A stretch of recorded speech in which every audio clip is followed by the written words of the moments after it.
प्रश्न विचारायचा होता की एकीकडे राजकीय व्याभिचाराला समर्थन नाही असं म्हणताना तुम्ही ज्यांनी वाया सुरत गुवाहाटी करत अत्यंत कूटनीतीने आणि अक्षरशः खोक्यांचं राजकारण करत इथे सरकार बदलवलं, या लोकांना तुम्ही पावित्र्याच्या कोणत्या व्याख्येत बसता?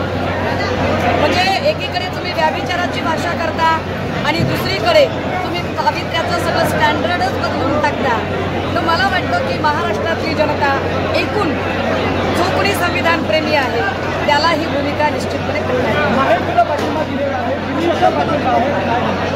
हे आम्हाला आनंद आहे, आम्हाला आनंद आहे. मी फक्त त्यांच्या व्याख्येवर बोलले, पण याचा आमच्यावर काही परिणाम होईल, आम्ही खचून जाऊ वगैरे असं काहीच नाही.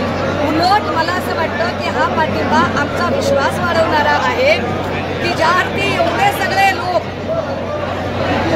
एका 84 वर्ष वयोवृद्ध योद्ध्याला आणि एका अत्यंत घायाळ वाघाला हरवण्यासाठी एवढी सगळी ताकद लावतात, त्या अर्थी त्यांना अजूनही महाराष्ट्रात स्वतःबद्दल खात्री वाटत नाहीये की आपण जिंकू शकतो. काही तिकीट वाटपावरून मोठा घोळ चालू आहे शिवसेना आणि एकनाथ शिंदे गटात, काय सांगाल?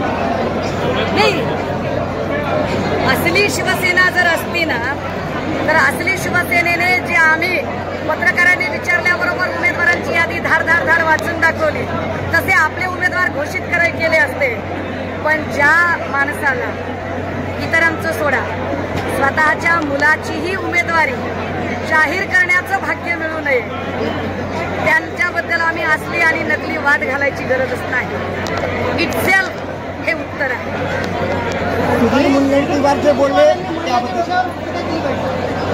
मला असं वाटतं की सुधीर मुनगंटीवार असतील किंवा एकूण भाजपाई लोक असतील, हे सगळे लोक त्यांचा जो मूळ संस्कार आहे, त्यांचा जो मूळ पिंड आहे तो दाखवत आहेत.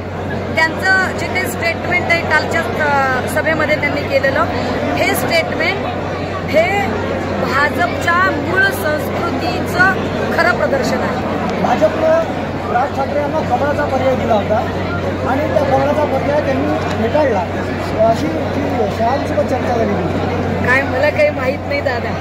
मी काय झालं ना, हे सगळं चालू होतं तेव्हा मी म्हणींचं पुस्तक वाचत होते आणि मला काहीतरी कोल्ह्याला द्राक्ष आंबट अशी काहीतरी म्हण, त्याचा अर्थ मी शोधत होते. मला काही बाकीचं